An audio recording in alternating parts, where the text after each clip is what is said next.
It all starts under a clear sky illuminating the vastness of the ocean.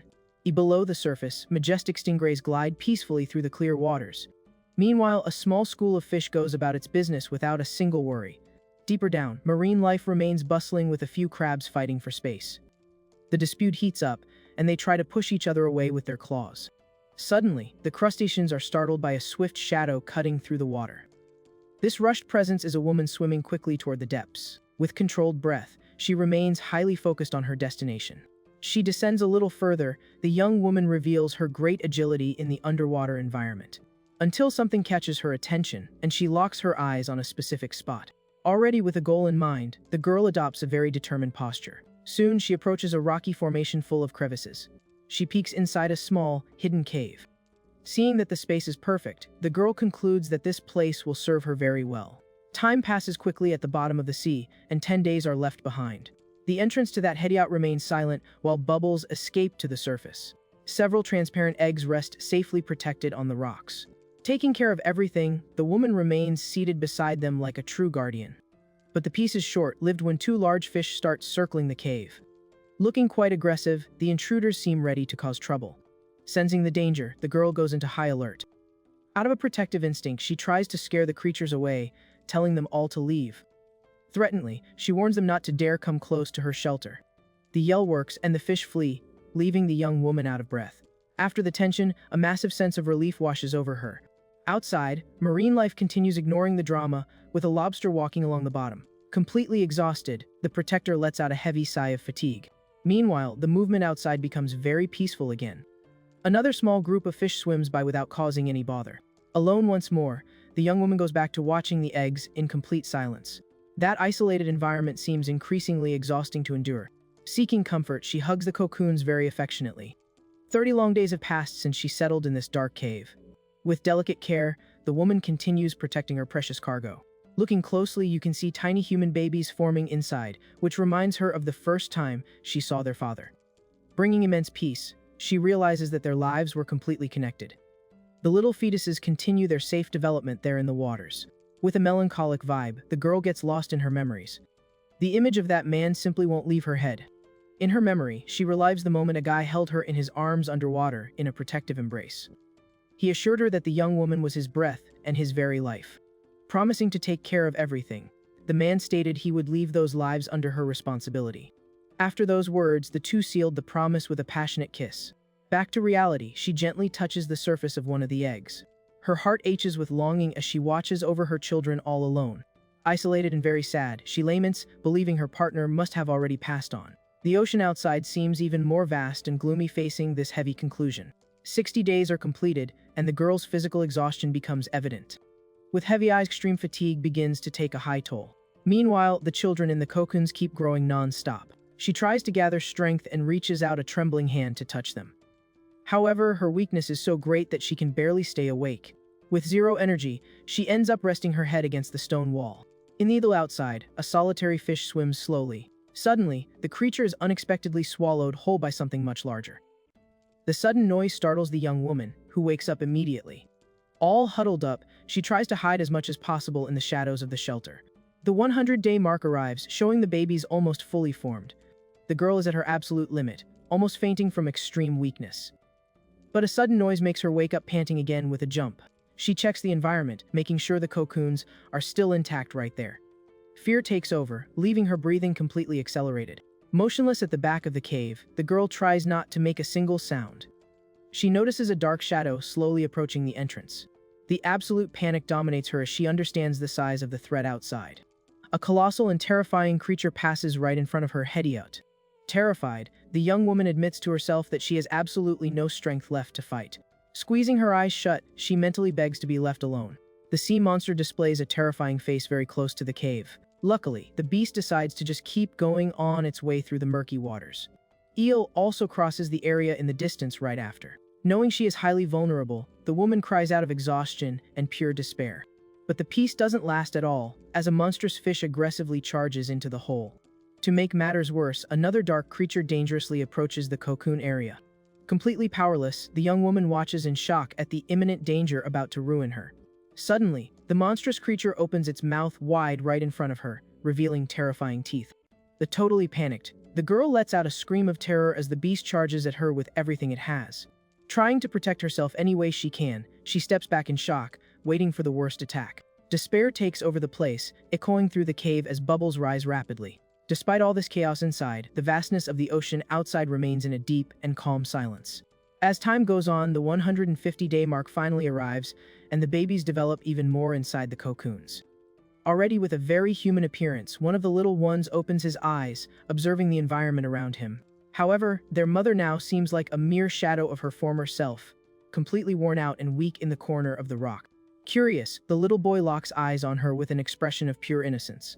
Even at the limit of exhaustion, the young woman tries to keep her eyes open upon noticing her son's attention. In silence, she stares at those little lives she protected with so much sacrifice all this time. Trying to reach his mom, the baby places his tiny hands on the wall of the bubble with a very cute look. With a lot of effort, the woman raises her own hand, trembling with weakness toward the child. In a moment of pure maternal love, she touches the organic glass right where her son rests his hand and smiles, relieved. Feeling that all the suffering was worth it, she lets out a weak sigh, finding a bit of peace amidst the darkness. Little by little, the girl's body begins to glow intensely, indicating that her time there is running out. 30 days later, completing the cycle, the boy gets restless non-stop inside his tight shelter. Using all the little strength he has, the baby manages to break the protective film, being welcomed by the waters. As soon as he finds himself free, he gives a huge smile and starts swimming excitedly away from there. Suddenly, something incredible catches the child's attention, leaving him amazed. The little guy locks his gaze, totally enchanted by the illuminated scene right in front of him. Swimming fast, he goes straight toward the radiant light emanating from his mother's figure. In her final moments, she knows the journey in the sea will be tough and that many might not survive the dangers. But the woman trusts that some will overcome the challenges, growing strong to pass the gift of life forward. As a last wish, she hopes that each of those little creatures born there can move forward. Saying goodbye, the mother leaves all her love and most sincere blessings to guide her children's path. Having fulfilled her role, her exhausted body simply dissolves into a beautiful cloud of bright light.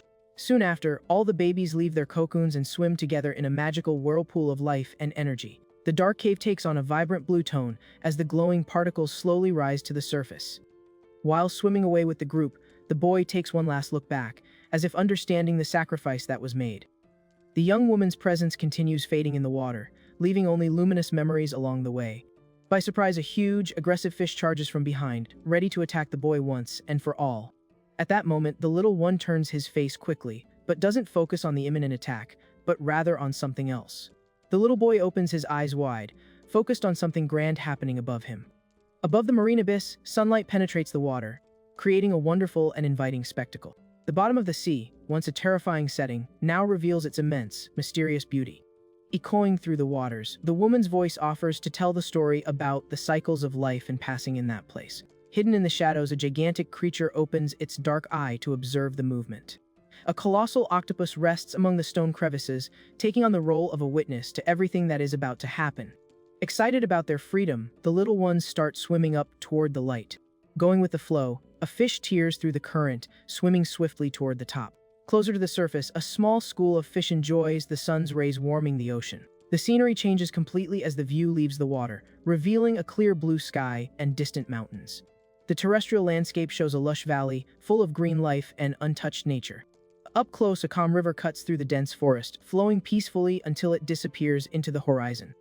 The calm of the river is interrupted by a sudden movement that violently shakes the water. Quick as lightning, an agile hand appears out of nowhere and grabs a large fish straight from the current. Without a second thought, sharp teeth furiously sink into the prey, securing the meal for the day. Holding the catch with both hands, a gray-haired boy chews the raw meat with absurd voracity. Sitting on a rock by the riverbank, the guy enjoys his wild meal, ignoring any kind of civility. But the piece ends when a massive grizzly bear appears walking through the water right behind him. Raising its head, the beast lets out a terrifying roar to intimidate the intruder in its territory. The young guy simply turns his dirty face, maintaining a super chill and almost mocking expression in the face of the threat. From the shadows on the bank, several pairs of glowing eyes begin to silently appear. With a sinister smile on his face, the boy stares at the predator while his own eyes take on an intense red glow. Realizing the mess he got himself into, the big guy changes his expression instantly, breaking into a cold sweat of panic. Surrounded by a literal wolf pack, the young guy introduces himself full of confidence, revealing that his name is Quetta. Ready to defend their leader, the wolves prepare themselves as they surround the scared bear in the water. One of the animals bares its fangs threateningly, making it clear the power level of that pack. A little further away, nature takes its normal course, with a deer chilling out and drinking water at the lake's edge. Suddenly, the animal raises its head very alert, twitching its ears as it notices a strange sound. Sensing danger, it looks around the open field, trying to locate where the threat is coming from. The scare is immediate when it notices something approaching at high speed through the brush. The tall grass shakes violently, indicating that someone is running straight toward the animal. With an impressive leap, Quetta appears flying high over the prey, leaving the deer entirely in shock. Using the momentum, the guy lands heavily on top of the animal, which struggles frantically to break free. The boy clenches his teeth in a massive effort not to be thrown off by the beast's brute strength. Desperate, the prey takes off running across the grass, dragging the hunter along in this escape. With adrenaline maxed out, Quetta lets out a yell full of wild fury as he tries to secure his grip. In a swift move, he grabs the animal's leg, cheering loudly that he finally caught his prey. However, the beast turns its face looking extremely furious, revealing red eyes taken over by aggression. Giving a violent jerk during the run, the deer mercilessly drags the boy through the dirt. Refusing to let go, Quetta sinks his teeth into the animal's hide, complaining that the creature simply won't stop. Focused on his takedown goal, he locks his jaw with terrifying determination not to let go. But the prey delivers a devastating kick, launching the hunter far through the air as he acknowledges his opponent's immense strength. Fallen in the brush, the boy suffers from the heavy impact of that unexpected blow that sent him flying. Trying to recover, he lifts his head, visibly annoyed by the animal's audacity. Resting on the ground, the hunter locks eyes on the deer, which is already at a good distance in the open field. Chasing after the prey, Quetta asks the beast to wait, justifying that he hasn't eaten for 3 whole days.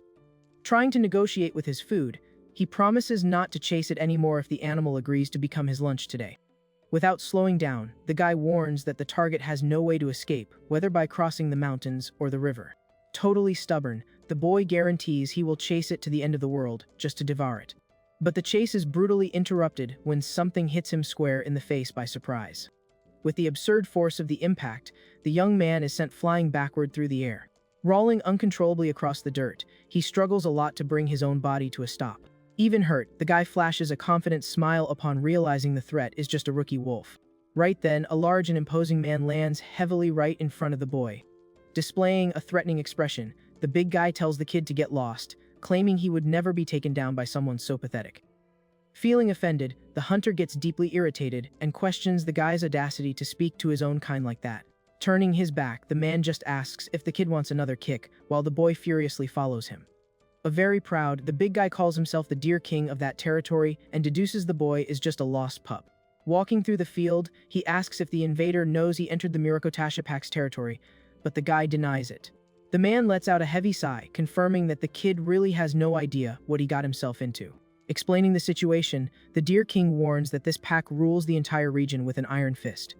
This group carries a terrible reputation for hunting down and eliminating any other wolf that dares to step on their lands. Illustrate the danger, the big guy tells the story of a lone wolf who showed up around there a few days ago. As expected, it took almost no time for the pack to discover the intruder's presence. The poor guy ended up being taken out like any ordinary prey, making Quetta swallow hard in tension. Mocking the boy, the man states that he will meet the same tragic fate in 3 days at most.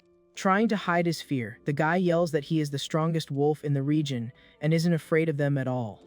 Though with a firm stance, he gets the deer's attention to make sure he listens closely to what he's about to say. Taking a step forward, the boy proudly reveals his name and warns that he will be the hunter responsible for taking him down. Faced with this direct threat, the man stops walking and stares at the youth in absolute silence. Not taking him seriously, the big guy mocks him, saying his dad is the one who will finish off whatever is left of his body. Returning to his animal form, the beast flees at full speed while the boy promises he will still devour him. Completely frustrated by his meal running away, the hunter maintains a fixed and very furious glare. But the cockiness soon disappears when his stomach growls loudly, reminding him of just how starving he is. The clear, peaceful sky completely contrasts with the despair of someone who hasn't eaten in a long time. With zero energy left, the young guy collapses on the ground, complaining that he'll end up starving to the point of fainting before the pack even finds him. Lying in the dirt looking messy, he laments his own luck and thinks life would be easier if he were an herbivore. Suddenly, the boy's sharp sense of smell catches a very strong and tempting scent of meat drifting through the air. Instinct speaks louder, and his eyes go wide, instantly recognizing what that aroma is. Recovering his strength in the blink of an eye, the guy takes off in a desperate sprint toward the potential food. But he's in such a rush that he ends up crashing hard into a girl who was walking along the path.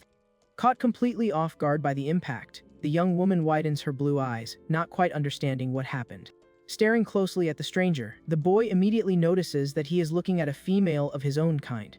Very friendly and smiling, she introduces herself as Yen, claiming to be just a peaceful wolf wandering aimlessly. Trying to avoid trouble, the girl apologizes for trespassing in the territory and lets him know she is already leaving. At that, the guy reveals his name, leaving the girl a bit startled upon realizing he is also traveling alone. Analyzing the situation, she concludes that this boy is definitely not part of the feared local pack. Quetta confirms her suspicion, explaining that he came from far away, from the lands beyond the eastern mountains. In a sudden fit of anger, the young woman grabs him by the collar, complaining that she got a massive scare for nothing. Dismissing the conversation, the girl turns her back and decides that everyone should go their own way. The big problem is that they both end up walking side by side in the same direction across the open field. She asks why he is following her, but the guy assures her this was already his destination. With a suspicious look, the girl realizes that this nosy guy also caught the scent of the food. Maintaining a firm posture, the boy also catches on that they are competing for the exact same prize. From that moment on, the walk turns into a literal silent race to see who gets there first. Picking up the pace together, the guy's sense of smell gets sharper and sharper with the scent of fresh blood nearby. Just ahead, they find a huge animal carcass being devoured by a few birds and coyotes. Without wasting any time, the duo charges in yelling and scaring away all the scavengers enjoying the feast. However, disappointment hits hard when the young man realizes there is absolutely nothing left but dry bones. Acting out of pure desperation, the girl pushes her rival violently, declaring that those remains belong to her. Totally overcome by hunger, the girl tries desperately to scrape a little bone marrow from the beast's ribs. Outraged by her audacity, Quetta pulls her hair really hard, drawing a sharp scream of pain. Throwing his competitor backward, the boy tells her to get lost so he can enjoy the little that is left. Refusing to accept defeat, Yen retaliates by sinking her teeth really hard into his neck, making him scream in pain.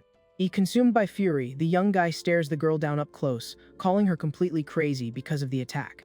The scuffle quickly escalates into a wild brawl on the ground, with both of them rolling around and attacking each other without mercy. Pinning the girl to the dirt, he warns her in a threatening tone that he is in a terrible mood, due to the lack of food. Suddenly, her aggressive expression turns into pure terror as she notices something terrifying behind the guy. Sweating cold, the young woman is completely paralyzed, unable to process the gigantic danger that just appeared. In an act of absolute survival instinct, she breaks free roughly and warns that they need to run for their lives. Behind the duo, a massive pack of cruel wolves is coming down the hill at frightening speed to hunt them. With glowing eyes and sharp teeth, the true owners of that territory show relentless aggression. Giving no chance to escape, one of the beasts charges with everything, guaranteeing a brutal and very painful attack.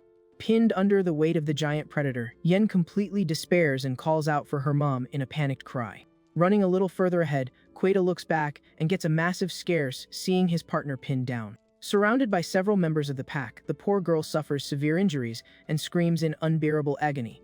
Frozen in his tracks, the hunter watches in shock as the girl begs for his help desperately. Completely overwhelmed by pain, Yen reaches out her hand and screams her companion's name in an agonized cry for help. Seeing that terrible scene, Quetta is paralyzed with shock while he processes the gravity of the danger. Tears run down the boy's face as he clenches his teeth in a mix of panic and absolute frustration. But the fear soon gives way to uncontrollable fury, making the young man's eyes overflow with aggression. In a rush of pure adrenaline, he charges without a second thought and shoves the beast off the girl, demanding they let her go immediately. Stepping in front of Yen, the young man challenges the enemy group, warning them that he has been starving for 5 days and is ready to take everyone down. With an intimidating posture, he guarantees that those guys just signed their own warrant for ruin. Wasting no time, Quetta goes after the pack with everything he has, showing he won't back down from this fight.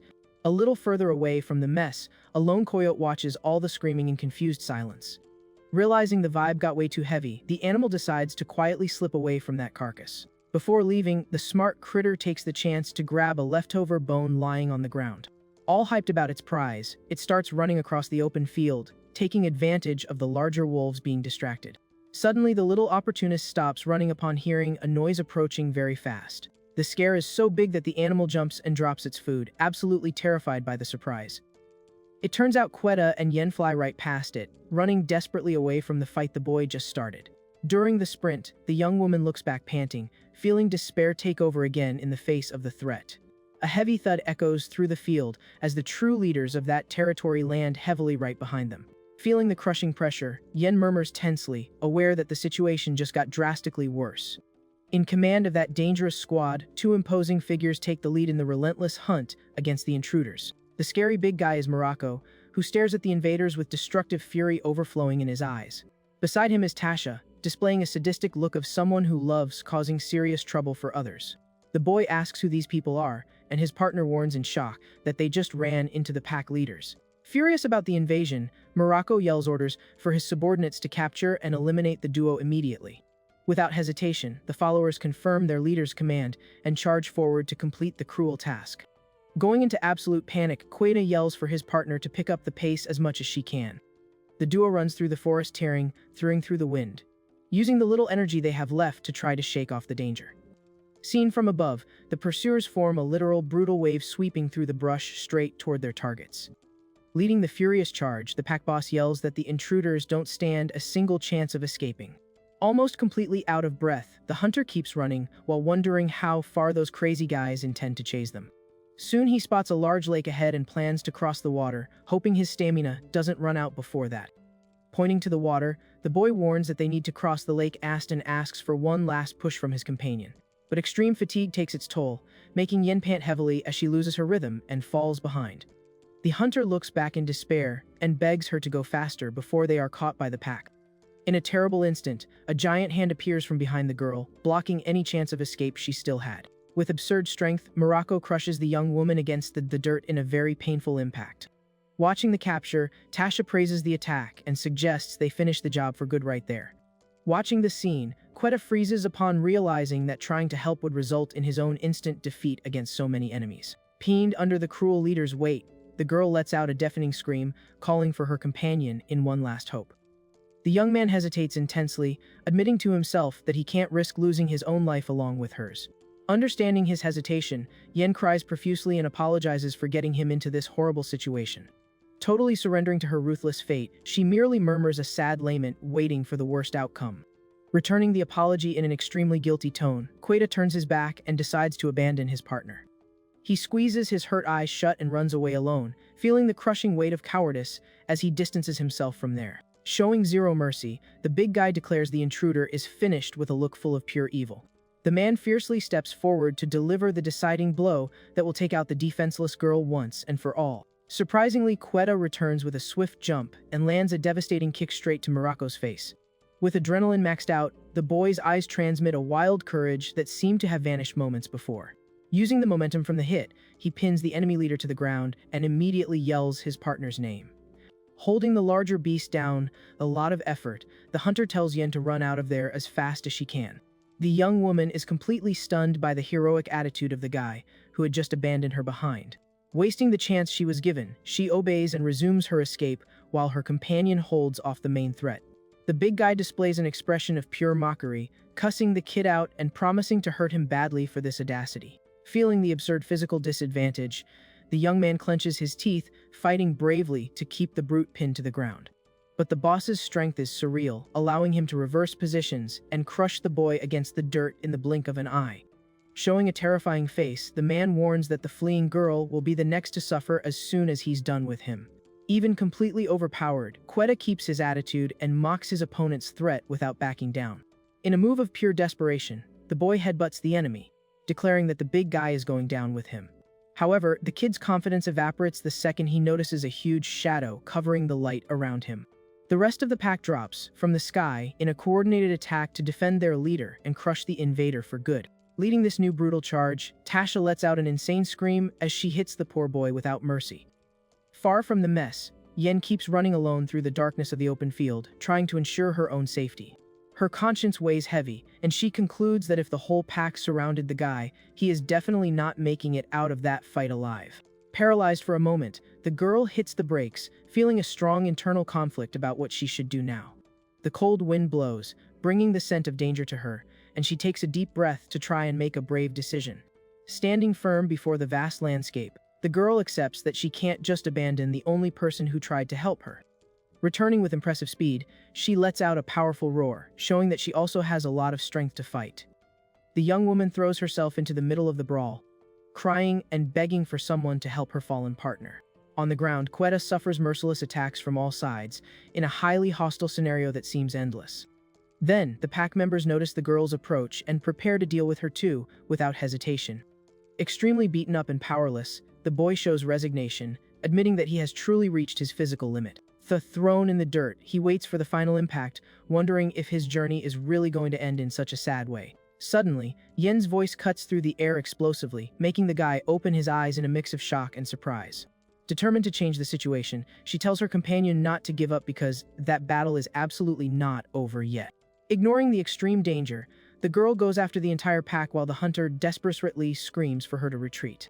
Completely outraged by this attitude, he calls her crazy and warns that both of them are going to lose their lives right there. Desperate to turn the tables, the boy stomps his foot on the ground with all his strength. Using this momentum, he pushes the big guy off them and firmly states that they can still make it out of this. In a quick move, he pulls the girl away from the pack, asking her to get out of there, but Yen argues back, thinking they are going to meet their maker. The guy keeps dragging his companion through the middle of the enemy attack, ignoring her panicked screams. Focused on what is about to happen, he tells the girl to hold on tight because something big is coming, leaving the young woman totally confused. Completely consumed by fear, Yen desperately begs for her companion to hurry up. Right then, the hunter lifts his head with a fixed gaze, realizing the exact moment has finally arrived. A brutal hailstorm crashes down hard over the field, surprising the opponents who were not expecting that. The impact of the ice rock spreads chaos among the pack, forcing the duo to dodge the sudden storm. One of the larger wolves takes a direct hit to the head, feeling the devastating force of the natural attack. Totally disoriented, the pack suffers from the relentless ice beating down on them without a pause.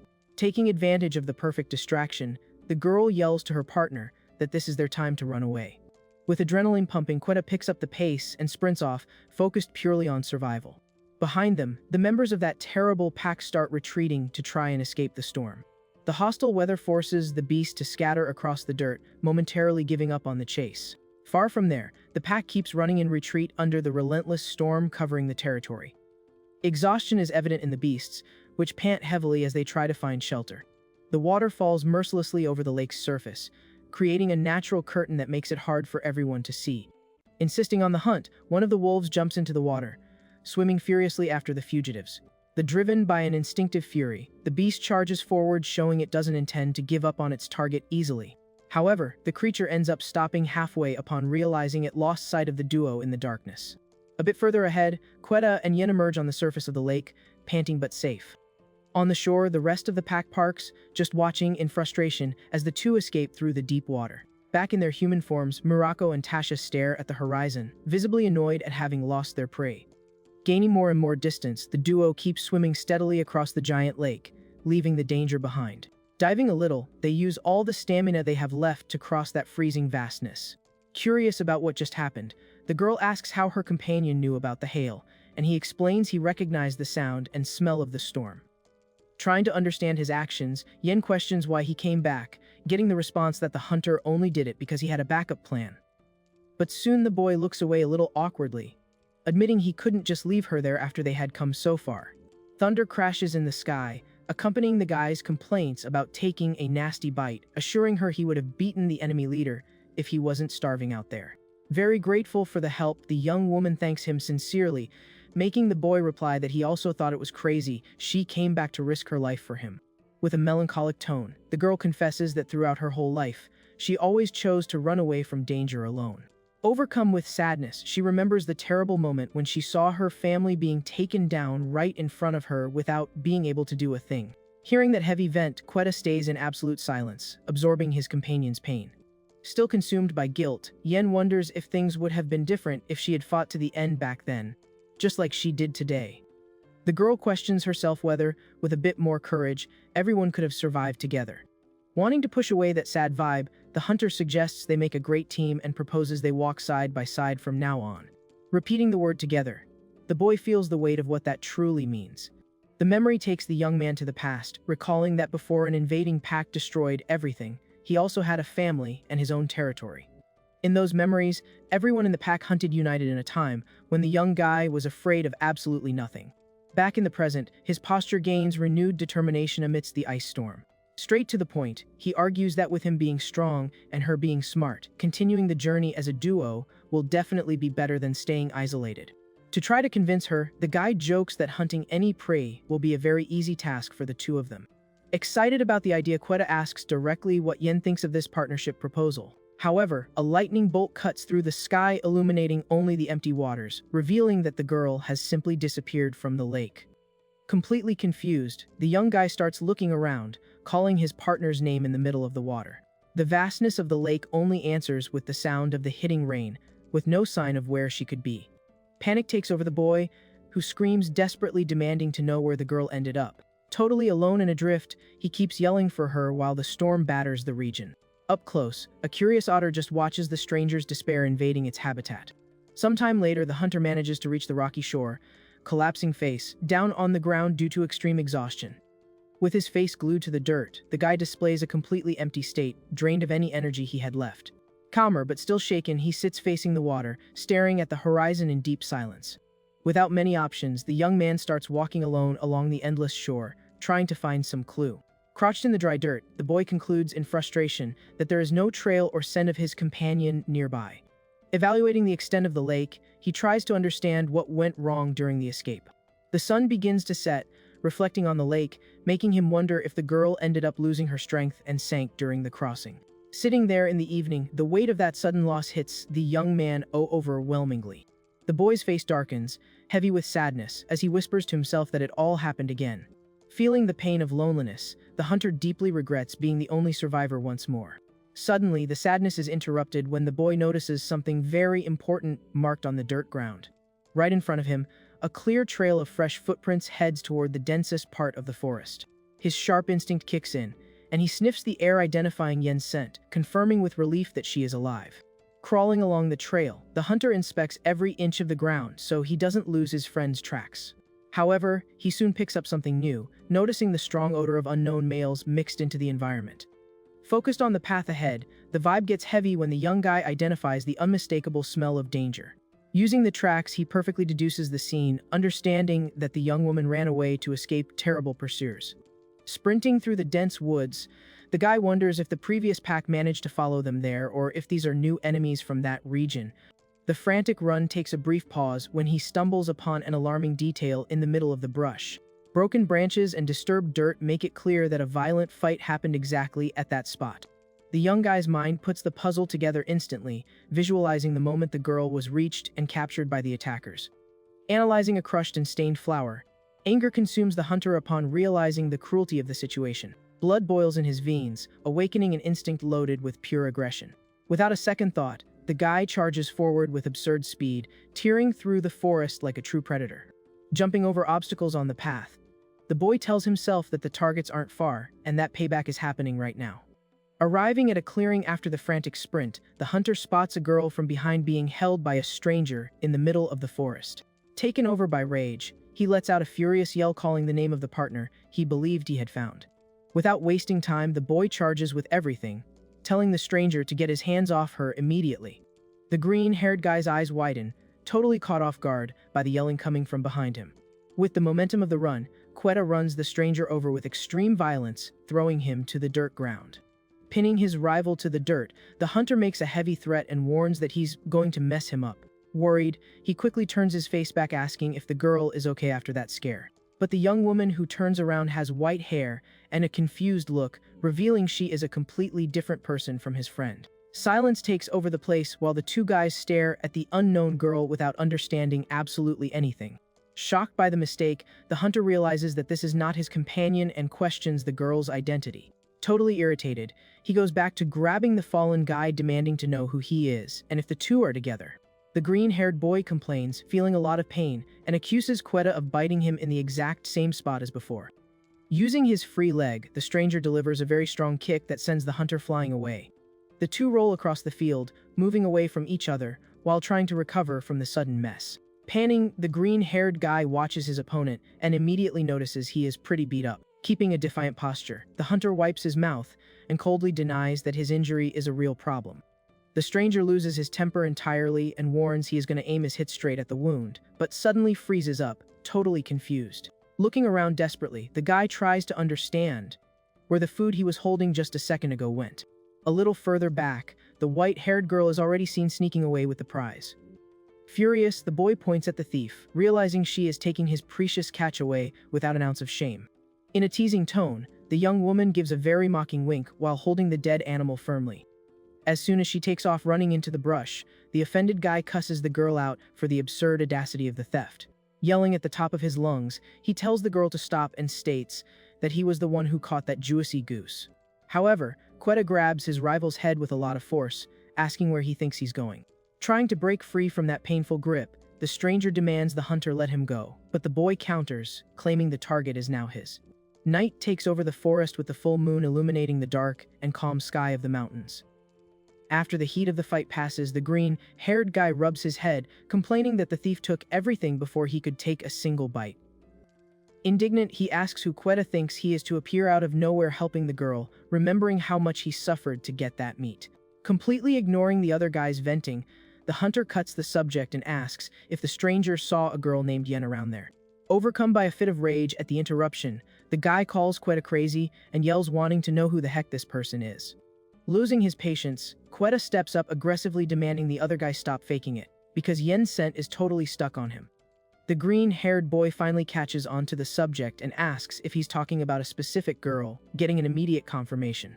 Hopeful, the hunter describes his companion, asking if she's about his age in a tone of pure urgency. The stranger gets into the rhythm of the conversation and mentions that the girl was wearing a yellow jacket and shorts, making Quetta even more excited.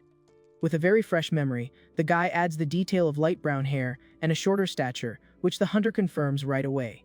When the stranger mentions the very pale skin, Quetta shakes him violently, demanding to know where she is once and for all. The boy tries to calm the situation, explaining that he saw the young woman passed out near the lake earlier that same afternoon. Pulling from memory, he says he was walking happily through the woods after managing to catch his meal, until he noticed something different. Lying on the dirty ground, the girl in the yellow jacket looked completely lifeless, tossed in the middle of the path. Watching that body carefully, the guy realized she was still breathing and tried to call out to her to see if everything was alright. Then, rushed and very heavy footsteps started to sound, coming from the trees right toward him. In a very clumsy trip, the white-haired girl came running out of nowhere and crashed hard into him, knocking him to the ground near the passed-out young woman. Annoyed by the violent thud, the green-haired guy leaned on the dirt, trying to process what had just happened. As he slowly lifted his head, he noticed something very weird and shameless in the newcomer's attitude. The white-haired thief was already fleeing at full speed, taking away the goose he had sweated so much to hunt. Explaining the incident with a lot of indignation, the guy remembers he demanded his meat back in a fit of blind fury. And right in the middle of the heated chase against the thief, the hunter appeared running him over out of absolutely nowhere. Outraged by the stranger's attitude, Quetta grabs him again, demanding answers for him abandoning a wounded wolf, but the guy counters that the girl isn't his problem. Frustrated by the lack of empathy, the hunter lets go of his rival, muttering that she must not be far and wondering how he will find her soon. Curious about so much sudden dedication, the green-haired boy asks if the passed-out girl is his wife, but gets a very direct no. He insists, trying to guess if she's a girlfriend, family, or just a friend, but Quetta keeps denying all options without giving details. Analyzing that bizarre situation, the stranger silently concludes that the two have no connection whatsoever and thinks the hunter must just be crazy. Completely changing his tone of voice, Quetta faces his own path seriously and explains that the two survived danger together. This answer loaded with weight catches the guy off guard, completely breaking all the aggressive tension that was in the air. Reflecting on the meaning of that sentence, he repeats the hunter's words with a much more understanding and less hostile expression. In a friendly tone, the stranger reveals his name is Jackie and confirms the angry companion's name. Jackie tells Quetta to follow him and offers to help with the search, teasing that the hunter talks so much about survival but can't even track a simple scent. Full of attitude, he points to his own nose, claiming that his sharp sense of smell is the only thing that has kept him alive until today, leaving Quetta impressed. Focused on the duo's new goal, Jackie adopts a very serious posture and warns that they need to hurry before the night erases the tracks left in the afternoon. Crouched and camouflaged in the middle of the dark forest, the hunter asks if his new partner found anything, and Jackie asks for just a little patience. A lone owl watches all that strange movement closely from high on a branch in the middle of the night. Crossing the darkness of the mountain range, the duo runs up a hill while Quetta asks again if there is any new clue. Stopping the run, very frustrated, Jackie shivers from the cold and admits the scent is completely gone, leaving his companion extremely annoyed with the failure. The tracker defends himself, saying he warned about them being on the wrong path, and suggests that if both stay alive, they might find the girl purely by chance in the future. In a resigned silence, Quetta crosses his arms and accepts that this is really the only distant hope they have left for today. Suddenly, Jackie goes into a state of total panic, asking if the hunter is thinking about settling down right there in those lands. Trembling with fear, he warns that this is the territory of a heavy, hitting pack and begs to retreat, but Quetta tells his partner to shut up and ignore the threat. Showing a lot of determination, the hunter argues that living on the run doesn't work and that they will always be hunted by one pack or another wherever they go. Focused on a better strategy, the boy concludes that if they stick together, they'll have a much higher chance of survival in the middle of this hostile world. The strong words hit Jackie hard, making him reflect on how he spent his entire life worrying only about himself since he became a loner. Deeply moved by the proposal, the green-haired guy asks himself internally why the word together had such a huge impact on him. Small white flakes start falling from the night sky, drawing the tracker's attention to the sudden change in weather. Hugging his own body because of the dropping temperature, Jackie mentions to his companion that the weather got drastically cold all of a sudden. The snow increases in volume, covering the treetops and marking the start of an extremely harsh and punishing winter. Transformed into their original wolf forms, the two howl together in harmony to the sky, sealing their new partnership to face the approaching ice. Heavy snow falls over the dark forest, while the duo's howl echoes through the cold night. The sound cuts through the freezing wind and reaches the entrance of a rocky cave hidden in the mountains. Inside, two imposing figures observe the movement, being the leaders known as Scar and Kari. Intrigued, the woman questions the reason for so much commotion today, while her partner deduces it's just two males this time. With a malicious look, Kari assumes the intruders must be looking for that same girl from earlier. Far away, slow footsteps mark the soft snow as the girl moves forward with some difficulty through the field. Recognizing the distant call, Yen lifts her head in surprise and murmurs the hunter's name with a lot of hope. The unmistakable sound of the wolves keeps echoing loudly across the entire frozen mountain range. Keeping up the pace, Jackie and Quetta howl in complete sync to try to catch their lost friend's attention. When their breath runs out, the two stop and stare at the horizon in a tense silence. Not knowing the next step, the green-haired boy asks, totally confused, if they should just stay there waiting. However, Quetta widens his eyes instantly, feeling a familiar vibration in the air. The two turn their faces toward the dense woods, paying close attention to a new noise emerging in the distance. Right in the middle of a lit clearing, a lone wolf returns the howl, indicating exactly her position. Absolutely sure that it's Yen, the hunter takes off in a desperate sprint, leaving Jackie a bit behind. Tearing through the forest with everything, the guy yells his partner's name at the top of his lungs. On the other side, Yen also runs to meet him, using the little energy she still has left. Completely relieved, the girl yells back, letting him know she is finally there. But the hope is very short-lived, and she freezes in place upon running into a group blocking the way. Displaying a sadistic smile, Kari starts humming a macabre song about a baby deer crying for its defeated mother. Beside her, Scar maintains a rigid and scary posture, just waiting for the right moment. Keeping the disturbing tone, the leader steps forward slowly, asking the little deer not to cry. The pack's henchmen let out bizarre laughs, loving the terror plastered on their prey's face.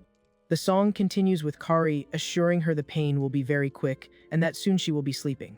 Leading that cruel gang, the woman tells the intruder to simply close her eyes and accept her fate. Sweating cold and paralyzed by panic, Yen listens to the bizarre promise that she will wake up in her late mother's embrace. Giving no chance to defend herself, the group members take on their animal forms and surround the young woman from all sides. Meanwhile, Quetta and Jackie continue their frantic run through the woods, believing they are very close to their target. Suddenly, both hit the brakes hard as they encounter a terrible surprise at the end of the trail. The duo stops at the edge of a very high cliff, watching the violent rapids of the river down below. Ignoring the height, Quetta throws himself down the rocks, warning that there is no time to find a safe path. In complete desperation, his partner slides down after him, letting out a sharp scream as he plummets. Back at the ambush, the girl remains completely cornered by the enemy pack at the water's edge. Backing up step by step, The girl tries to keep her attitude and warns she won't surrender without putting up an ugly fight. Mocking that courage, Kari lets out a little laugh and asks if she really thinks she can fight them all alone. The leader steps closer, complaining about the young woman's audacity to howl in someone else's territory as if she owned the place. Taking advantage of the opening, Yen changes her posture and questions who said she was traveling alone. Showing a lot of confidence, the girl makes up that her entire family is on their way at that exact moment. Deep down, she knows she needs to stall her opponents as much as possible, mentally begging for Quetta to arrive soon. The bluff works a bit, and Kari questions if the intruder's family came to start a war, remembering the howls from before. At that, Scar frowns, noticing that the scent clinging to the girl is quite familiar. The big guy breaks the silence and pronounces Murako's name, with a lot of tension. The memory of the previous attack surfaces, and the leader asks if his wife also caught that stench. Catching on quickly to the situation, Yen decides to use the reputation of her former attackers to protect herself and pretends to be from their pack. Adopting an arrogant smile, the young woman mocks her enemies, calling them very slow for taking so long to figure out the truth. Trying to flip the script, the fake Harris asks if the duo realized they are also surrounded. Without stuttering, Yen states that her supposed family has many hungry mouths to feed right now. The information fits perfectly, and Scar whispers that prey has really dwindled in those lands. The tense vibe grows, making the henchmen look around, scared of a surprise attack. With arms wide open, the young woman proposes that they leave or buy a fight, risking the lives of everyone there. Analyzing the girl from top to bottom, the boss dangerously deduces she is the lost daughter of their great rivals. Feeling like she is in control, the girl demands a quick decision before her imaginary pack attacks. To her surprise, Scar loses his mind in blind fury, yelling that he will finally avenge the loss of his son. The plan turns into a complete disaster, and the young woman's eyes go wide, not believing her absurd bad luck. The entire enemy gang charges with blood in their eyes, making the poor girl turn her back and run in panic. Overcome by a deadly hatred, Scar and Kari run on the front lines, promising to destroy the intruder once and for all. With nowhere to go, Yen reaches the edge of the cliff, running as fast as she can. In a leap of pure desperation, the girl throws herself off the drop, letting out a sharp scream during the free fall. The impact into the raging waters is violent, sinking the girl into the middle of the slippery rocks. When she finally returns to the surface coughing up water, she comes face to face with Quetta emerging right in front of her. Startled by the surprise, the girl panics and starts hitting the hunter, who tries to calm her down in the middle of the water. Recognizing the familiar face, tears fall from her face as she emotionally murmurs his name. Unable to hold back her relief, the young woman hugs her companion with all the strength in the world, crying loudly. Rushed, the boy cuts the reunion short, warning that they need to run because the enemies are right above, and she agrees instantly. Right behind them, Jackie tries to introduce himself with a wave, but the girl walks right past him, telling him to run because Scar's pack is coming. Following his partner, Quetta also leaves the tracker behind, demanding he hurry up with it. From the top of the cliff, the dangerous group stares into the darkness of the river, trying to find some trace of their prey. Hiding among the rocks, the green-haired boy watches the scene with an incredibly tense expression. Silent fury overflows on Scar's face, refusing to accept that he let his revenge slip away so easily. Beside him, the woman displays the same relentless look as always in the search for the lost targets. Cowering, Jackie breaks into a cold sweat and murmurs the names of the two leaders, clearly terrified by their presence. Time moves forward and the storm gives way to a peaceful dawn, illuminating the region's flowery fields. Now safe, the team rests in a meadow while the tracker reveals that this entire territory used to belong to his family. With a heavy gaze, he recalls the day his pack got into a clash at the border, resulting in severe injuries to his own father. The final blow came right after, when the mountain wolves took advantage of everyone's weakness to attack without any mercy. To give context to Jackie's story, he starts explaining that it was all the fault of Scar's terrible pack. With a distant look, he describes how cruel the leaders of that group were, having zero pity for anyone. The tracker reveals that his father was taken down in a surprise attack, and the rest of the family ended up scattering to try and escape. Wandering aimlessly through the region, the greatest pain came when he ended up finding his own mother fallen lifeless along the path. Tragically, the big guy says his siblings also faded away, leaving him as the sole survivor of that bloodline. Devastated by sadness and standing under heavy rain, Jackie swears he only came back to that territory with the sole purpose of seeking revenge. Sitting on the peaceful grass, Quetta and Yen listen to all that heavy venting in complete silence. Yen tries to break the sad vibe by expressing sympathy for the situation, but reminds him that every lone wolf carries a tragic tale of survival. Giving an understanding smile, the girl advises that whoever is lucky enough to still be alive should appreciate it, instead of focusing solely on getting payback. Jackie thoughtfully agrees, admitting that a wanderer challenging a whole pack would just be digging his own grave. However, he completely changes the tone of the conversation and announces very excitedly that he intends to create his own pack by getting married and having pups. Full of confidence, the green-haired guy guarantees he will take over a territory little by little and get strong for when the right time comes. Quetta analyzes his new partner and comments to Yen on the side that, at least, this guy isn't as foolish as a certain someone he knows. Taking the opening, Jackie focuses on Yen and suggests that, with the harsh winter coming, she should also hurry up and find a mate. Turning on the charm, he drops a direct pickup line claiming that, by chance, there is a very handsome wolf sitting right beside her. Absolute silence takes over the meadow, leaving an extremely awkward vibe in the air. Quetta's eyes widen and he turns his face away, totally lost by the new group partner's audacity. The hunter keeps a serious expression, processing the blatant flirtation he just witnessed. Caught completely by surprise, Yen blushes and lets out a confused murmur, not knowing how to react. Keeping his cool, Jackie justifies his move saying he heard rumors about the two being in love, but later found out it was a lie.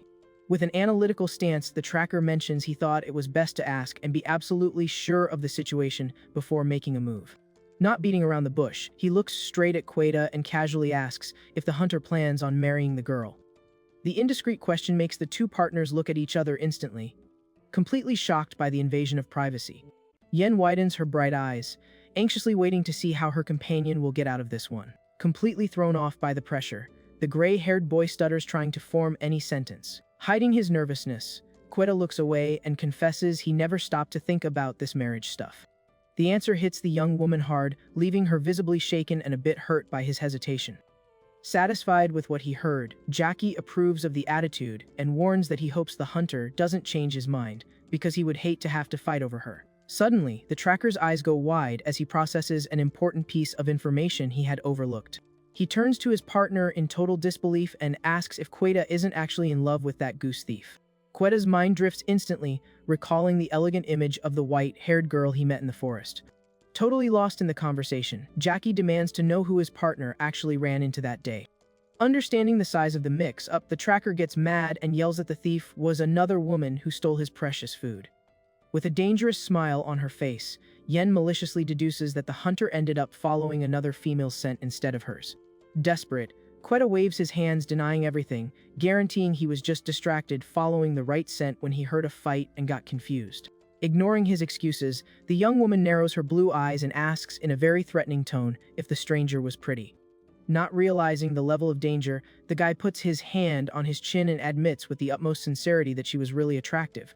To make matters worse, he describes the other female wolf as someone who gave off a very mature and super elegant vibe. The comment earns an immediate reaction from Yen, who delivers a furious slap right across her companion's face, out of pure jealousy.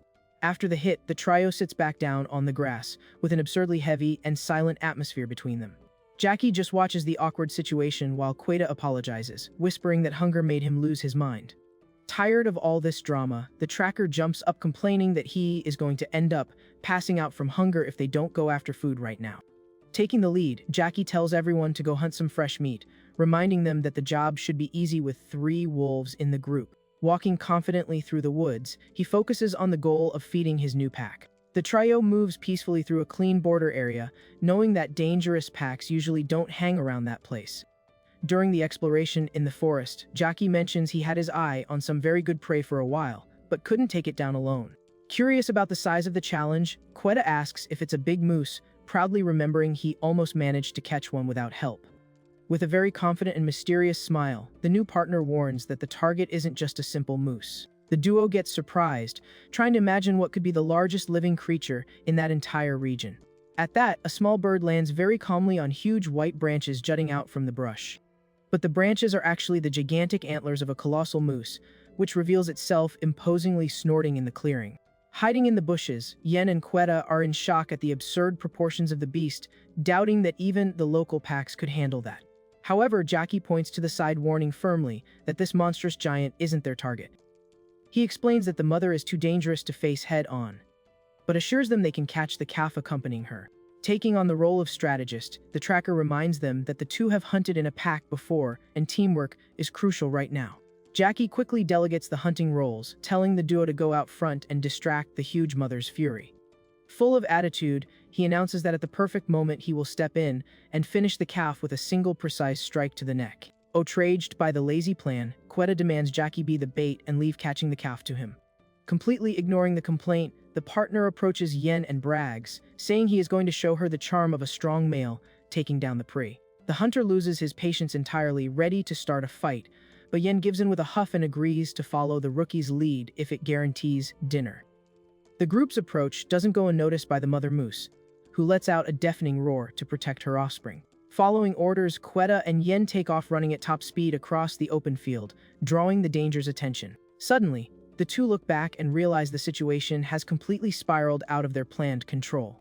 The giant calf charges in an aggressive chase right toward them, showing an unexpected ferocity. Quetta has to use a lot of agility to dodge the violent attack, feeling the air pressure graze past him. Sweating cold and scared, the guy realizes they totally underestimated the strength and speed of that animal. Yen screams desperately as the two continue to run away, yelling for Jackie to act once and for all. Taking advantage of the opening created by his friends, the tracker jumps with everything he has and grabs the beast's neck in a surprise attack. Riding the out of control beast, Jackie sinks his teeth trying to secure his grip to take down the prey for good.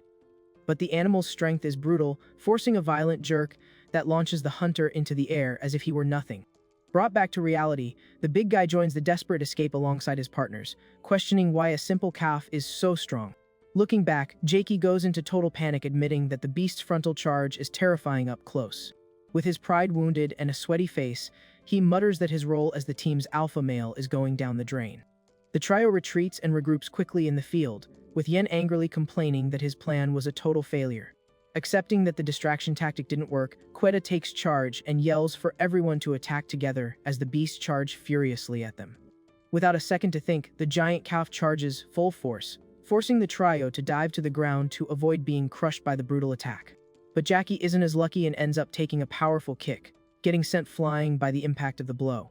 Completely terrified, Quetta and Yen run away as fast as possible to get far from those beasts. Even from a distance, the hunter still tries to keep his attitude and yells for the animals to wait, promising they would be back later.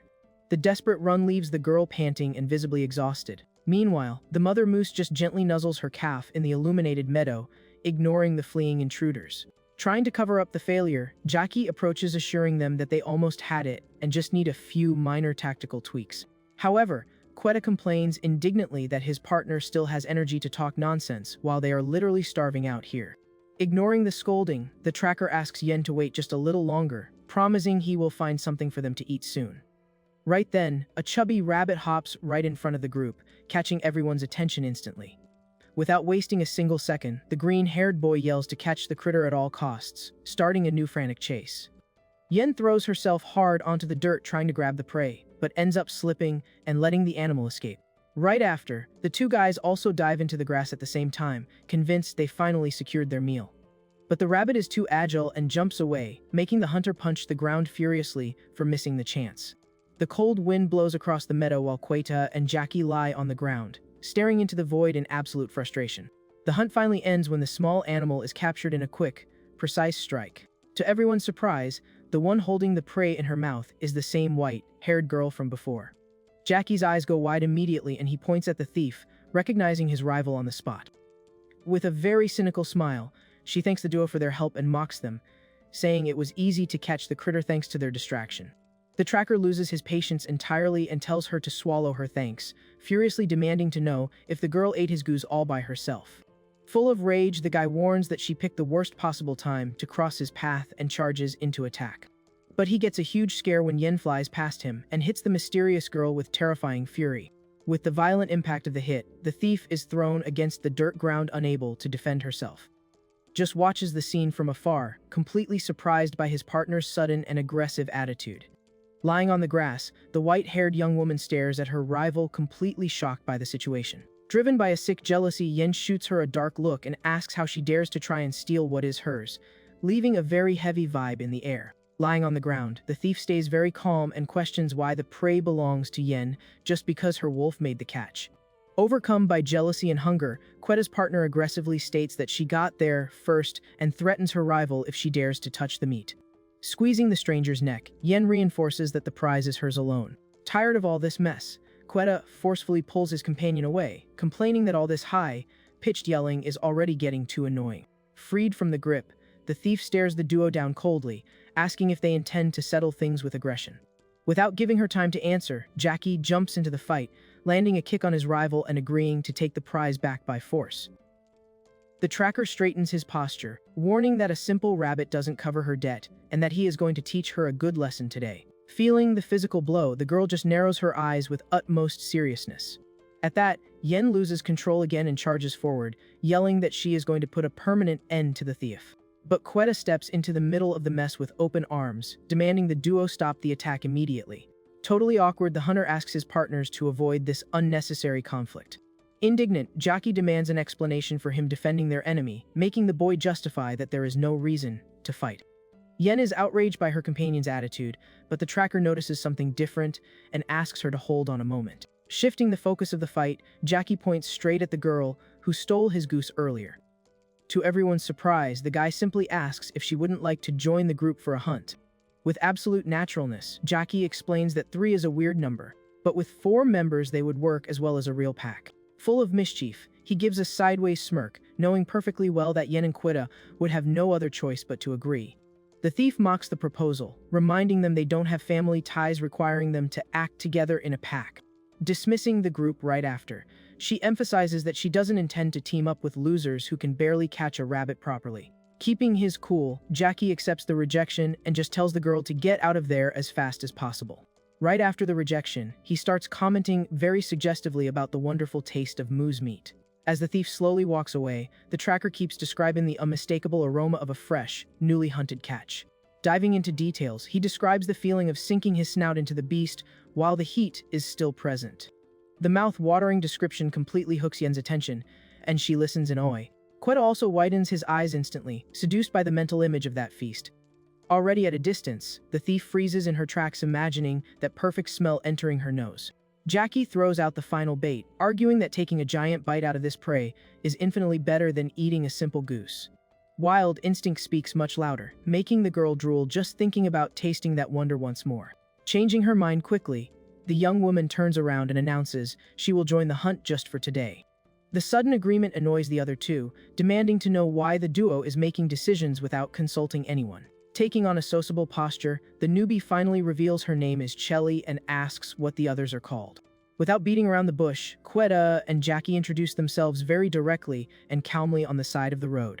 Yen, on the other hand, just clicks her tongue, visibly bothered by the rival's acceptance into the pack. The piece soon ends, giving way to a chaotic chase where Quetta suffers running crazily after the prey. A terrible disaster happens when the huge moose lands a brutal kick on the tracker, drawing a scream of terror from the female wolf. The entire group ends up thrown on the dirt ground, mourning the massive frustration of having lost their target once again. Watching that collective embarrassment, Chelly crosses her arms and asks if they have actually ever hunted in their lives. Full of wounded pride, Jackie claims he was born in that area and almost caught the king of the moose on his own, but Quetta quickly tells him to shut up. The newbie sighs heavily, noticing that this makeshift group doesn't even have the basic notion to survive in the wild. Giving a general scolding, she explains that wolves don't act like cougars attacking out of nowhere. They need to focus on circling larger prey until exhaustion sets in. The main focus of the reprimand goes straight to Quetta, criticizing his habit of charging in first and wasting energy for nothing. In an extremely firm tone, Chelly teaches that it's necessary to wait for the perfect opening to attack, as that is the true role of the alpha. Hearing that imposing title of leadership leaves the hunter completely in shock and frozen in place. The girl continues her lecture, asking how he intends to lead the pack, being so anxious like that all the time.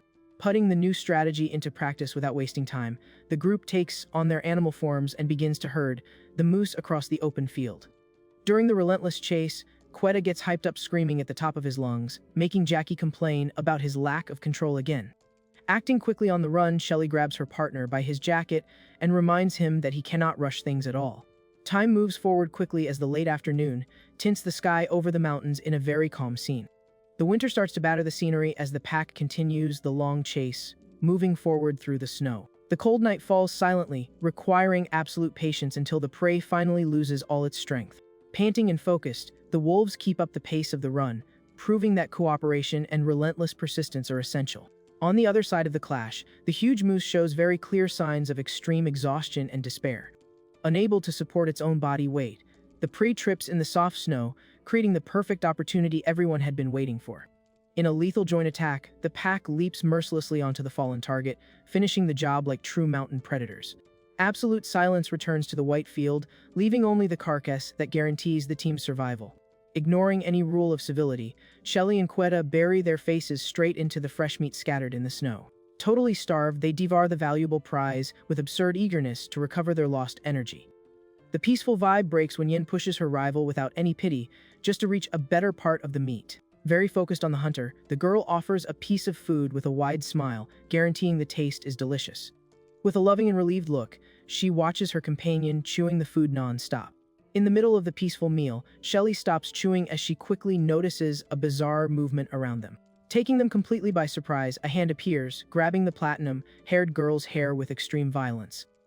A cowardly attack hits the entire group off guard, knocking the thief into the snow, while Jackie yells in panic, begging them to stop.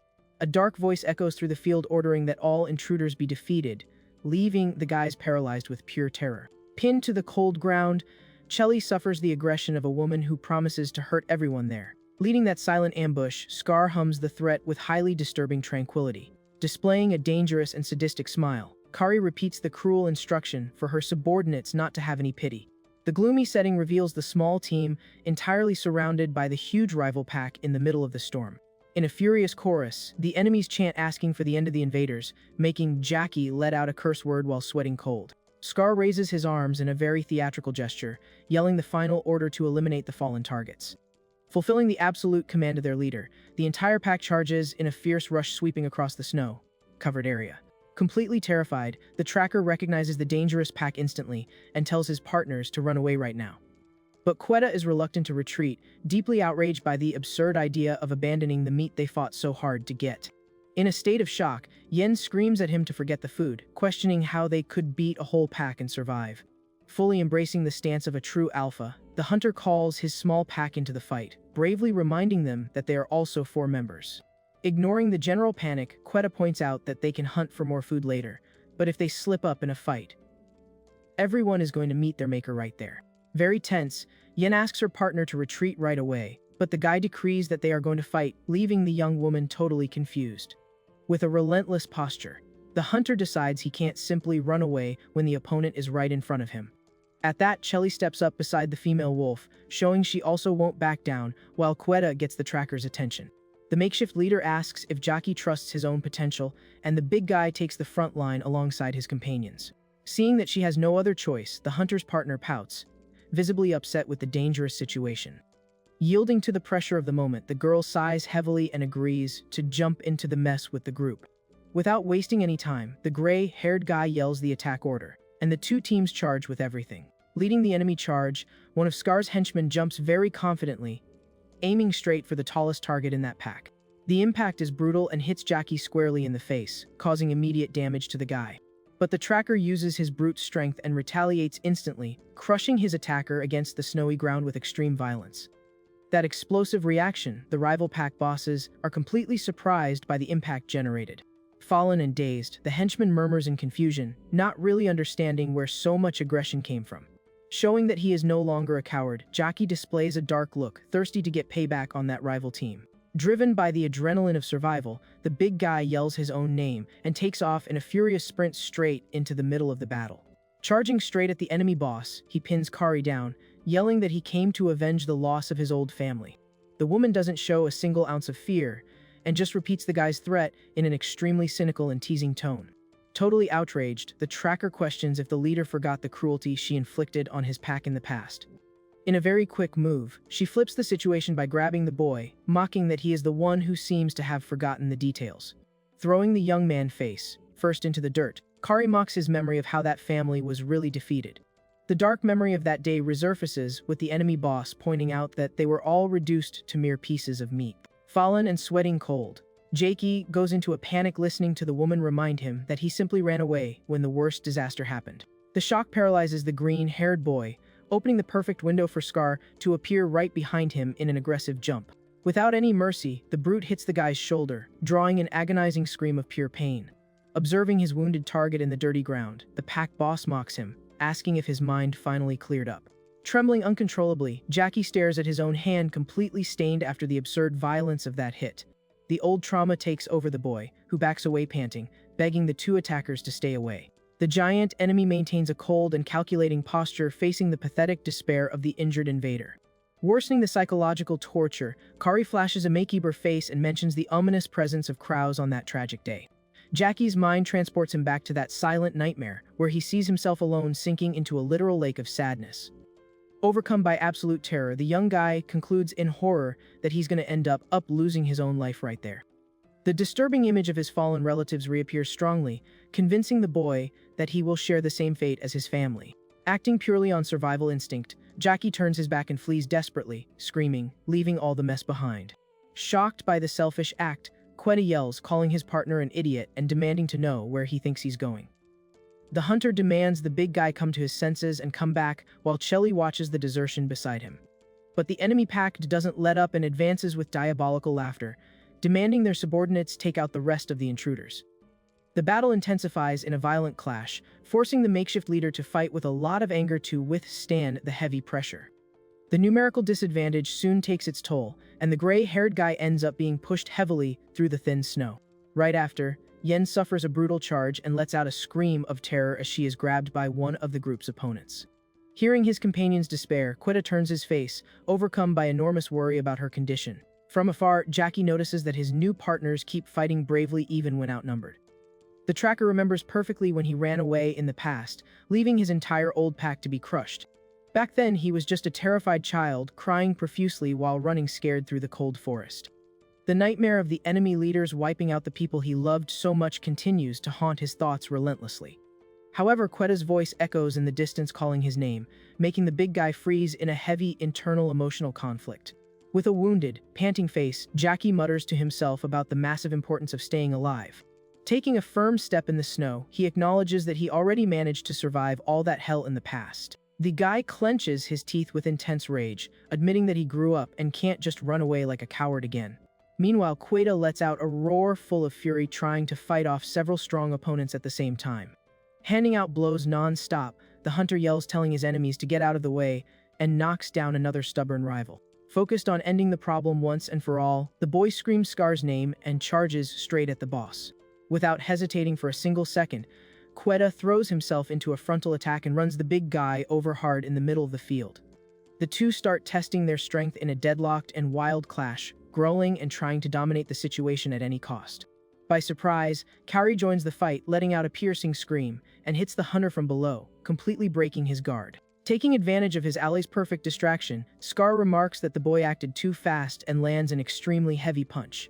Right after, the dangerous leader unleashes a terrifying roar to assert his own respect in the hunting grounds. The brute gives no space and lands another violent blow that leaves the young guy totally dazed in the mess. The sequence of assaults intensifies as Scar rains down a relentless barrage of cruel attacks on the fallen boy. Suffering from that continuous beating, Quetta merely groans in pain, entirely unable to react to that absurd brutality. To finish off the boy's humiliation, the enemy grabs him firmly and throws his body through the air with insane strength. With the power of the throw, Quetta's body violently crashes into the slippery, packed ice ground. Watching from afar, Jackie is impressed, noting that his companion clashed head-on with Scar while holding back the other invaders. Inspired by that resilient bravery, the tracker adopts an incredibly courageous stance to change the course of things. Then, Yen screams for help desperately as she is choked against the hard ground by one of the aggressive enemies. The female wolf goes into a state of absolute shock upon realizing in terror that there is no way out of that hold. Out of nowhere, Jackie appears in an accurate jump and runs over the girl's attacker, ordering the scumbag to get off her immediately. Caught by surprise by his runaway partner's heroic return, the hunter reacts with relief upon hearing his own name in the middle of the brawl. Soon after, attention shifts to Chelly, who also runs after getting a call for backup during that general chaos. Taking control of the extreme situation, the green-haired tracker yells for the whole group to follow him without delay. Jackie sprints ahead, rushing his friends and guaranteeing he hatched a perfect plan to get them all out of there alive. Realizing the target's strategic retreat, Kari orders her subordinates to stop them from escaping that easily. Completely consumed by hatred over their escape, Scar growls threateningly, promising to bring a painful end to those meddling brats. Running side by side with the girls, Quita despairs noticing that the rivals are catching up and questions where this madness is heading. Completely out of breath from the sprint, Jockey asks for just a little more stamina, letting them know they are almost at the exact spot. The end of the path reveals a scary surprise when a gigantic canyon suddenly appears, totally cutting off the team's escape route. Furious with the situation, Yen asks if Jockey lost his mind for leading them straight into a dead end. The girl warns desperately that if they are caught in that place, everyone will end up losing their lives easily. But the tracker stops abruptly and states with firm conviction that this distance is enough. Taking the front line, Jockey decrees that they are going to face their enemy's head, on right there. At that, Scar lets out a furious roar, telling the kid to stop stalling and just come fight already. Overcome by an uncontrollable rage, the green-haired guy yells that he is going to take out the rival leader. Without a second thought, he takes off in a fierce charge straight toward the big guy. The enemy simply watches the clumsy approach, complaining about that completely pathetic attitude. With a swift move, Scar lands a devastating punch on Jakey's face, calling the boy an idiot. Capitalizing on the advantage, the brute pins the young guy to the ground and threatens to hurt him in the worst way possible. Seeing his partner in danger, Quetta screams Yen and Chelly's names, demanding they act immediately. The hunter jumps in to hold off the enemy leader and tells the girls to stop the rest of the pack from advancing. On the other side of the brawl, Kari stares at the female duo and mocks them, asking if they decided to go down together right there. Meanwhile, Scar mocks Jockey to his face, claiming he is a coward who doesn't even come close to his own father. Surprising his opponent, the tracker grabs his arm and states that this is exactly how he's going to honor his family. Jakey's memory revives the dark moment when his entire family was overrun after the fall of their old leader. Displaying a cruel smile, the enemy points out that a pack crumbles the very second it loses its alpha. The tracker's plan becomes clear, revealing that the strategy was to isolate the rival boss while blocking the henchman. Entrusting everything to his new partner, Jockey lets go of his opponent and yells the hunter's name to take over the main fight. Using all the air in his lungs, the guy asks if Quetta can really handle winning a one-on-one fight. The boy warns that the group won't hold off the subordinates for long and asks him to hurry up and win. Underestimating the invader, Scar lets out a mocking laugh, asking if that kid thinks he can beat him. Keeping a firm and confident posture, Quetta looks the brute in the eyes and replies that he sees no reason to doubt it. The rival leader just keeps laughing at the audacity while the two gear up for the big clash in the snow. In an extremely imposing tone, the hunter reveals his name and calls himself the strongest wolf in those lands. A wild and threatening aura takes over the boy, showing he isn't playing around. Unfazed, the big guy counters, saying all that cockiness sounds a lot like that Miraco's arrogance. The humiliating memory of being bested by his old rival crosses the boss's mind, fueling his fury even more. The comment catches Quetta totally off guard, making him realize internally that Miraco is way more dangerous than Scar. Blinded by rage at the comparison, the villain tells the kid to shut up and goes in for the attack with everything he's got. Pressuring the hunter with intense aggression, Scar calls the boy arrogant and promises to tear him to pieces without mercy. Even at a disadvantage, Quetta flashes a teasing smile and asks why the big guy is so stressed out. Playing with fire, the young guy boldly asks if Miraco already beat him up in the past. The provocation works perfectly, leaving the enemy boss furious at the brat's audacity to think he can surpass him. Trying to crush the boy, the brute brags, stating that not even Miraco could handle his brute strength. The two get into a deadlocked power struggle while Scar demands to know if that's all the supposed strongest wolf has to offer. Consumed by deep hatred, the leader yells at the top of his lungs that he will put an end to every single invader. Pushing harder and harder, he takes a firm step forward, completely breaking his opponent's resistance. A sadistic smile forms on Scar's face as he realizes he took absolute control of the clash. Being pushed through the snow, Quetta gets confused and doesn't quite understand why he's losing so much ground in the fight. The hunter clenches his teeth in a massive effort, questioning how he could be losing in physical strength to that monster. While the enemy calls for an open brawl, the boy concludes he needs to use the power of his own jaw. Without hesitation, Quetta steps in and sinks his teeth incredibly hard into his opponent's shoulder to even the score. The surprise attack has an immediate effect, drawing a piercing scream of agony from the rival leader. Taking advantage of the perfect opening, the hunter unleashes his entire wild essence in a relentless lunge against the wounded target. Watching the chaos from a distance, the rest of the group freezes, totally shocked by the impressive turnaround. The devastating attack forces Scar to stumble backward in immense pain, while the hunter maintains a firm stance. Panting from extreme exhaustion, Quetta spits some blood on the ground, but displays a completely victorious look. Thrilled with the result, Jackie runs to hug his partner and celebrates that the mission was an absolute success.